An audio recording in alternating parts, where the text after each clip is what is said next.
Welcome guys to this little small video made by me, Jack, as we sit here at home on this very snowy day.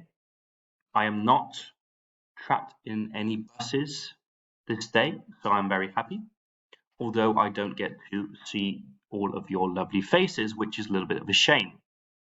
Anyways, today we will try to dive further into the topic of globalization and the consequences of globalization in USA and the UK. And in these two English modules today, we will be focusing on non-fiction analysis. Because as you already know, because you've read your homework today, we will be working with some articles about globalization in America, the USA, and in the UK.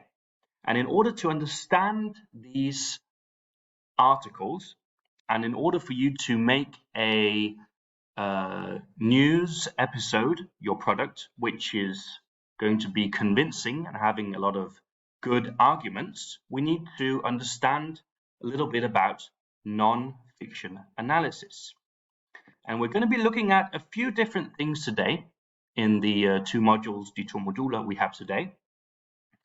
And the first overall thing we'll be looking at in this video will be the Laswell Shannon Weaver model. And it's a model of communication, as it says here. So let's try and find out what that's all about. So I'm now on the English handbook on the internet on SUSTime in section 6.2, non-fiction text. Now the first model we see here is the Laswell Shannon Weaver model.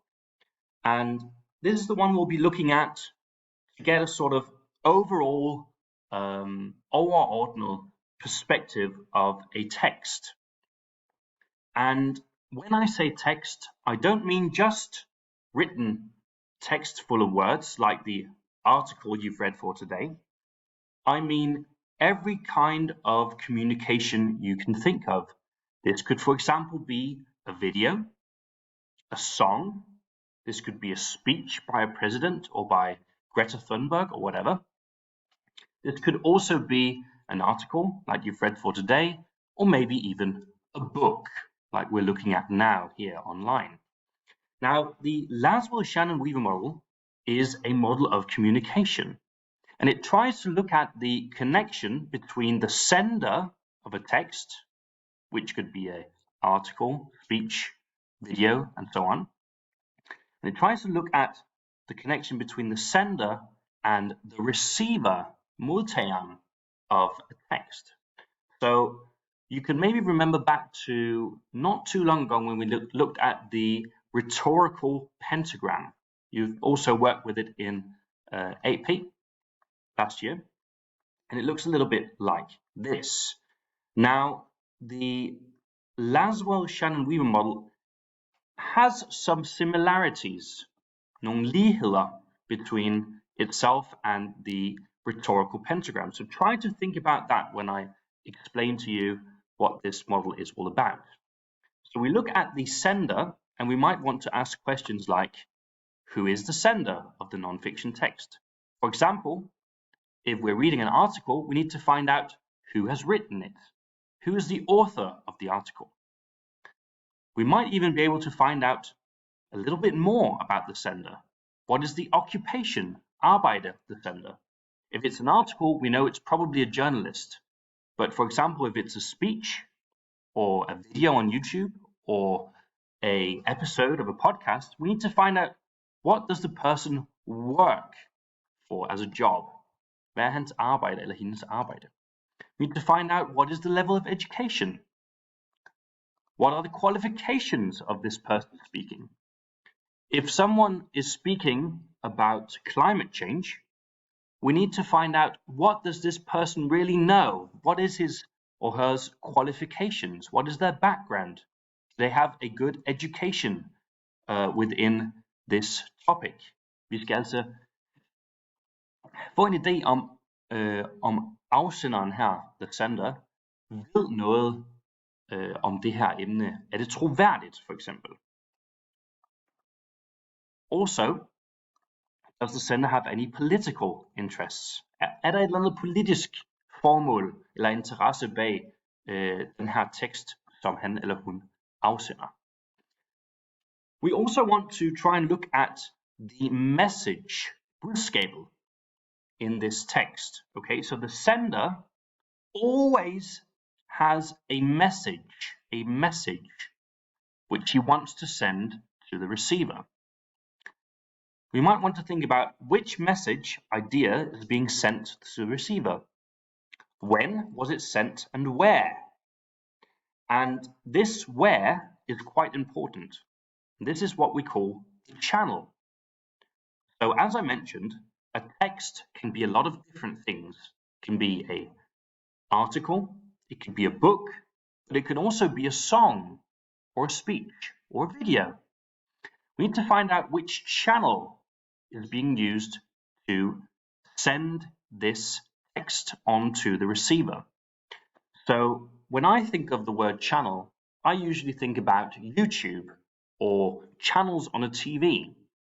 And these are perfectly good examples of channels, but a channel could also be, for example, a newspaper. So we need to find out what is the channel. Is it a newspaper? And if so, which newspaper is the channel? There are different types of newspapers around the world, and some of them have different kinds of receivers. Okay, Financial Times, as we've talked about in English lesson, has a different type of receiver than Ekstrablad, for example, in Denmark has. So we need to think about that. We need to keep that in mind. Why has the sender chosen this specific channel, for example? If it is a newspaper, we need to try and find out what type of article is it. And you can click onto these links here to try and explore a little bit more about the different types of article as well. It could also be a magazine or blog, or maybe even a company website. We always have to try and think, why has the sender chosen this type of channel? Why has he chosen, or she chosen, a company website to send his message to the receiver? Okay. We also need to think about who is the intended receiver of this text. Hvem er den forventede modtager? For example, if you are the president of the United States of America and you want to hold a speech, you might have a specific kind of intended receiver in mind. Maybe you want to speak to people who are over the age of legal voting limit, or maybe you want to target a specific educational group, or maybe a social group. Okay, so we need to think about who does this sender want to speak to.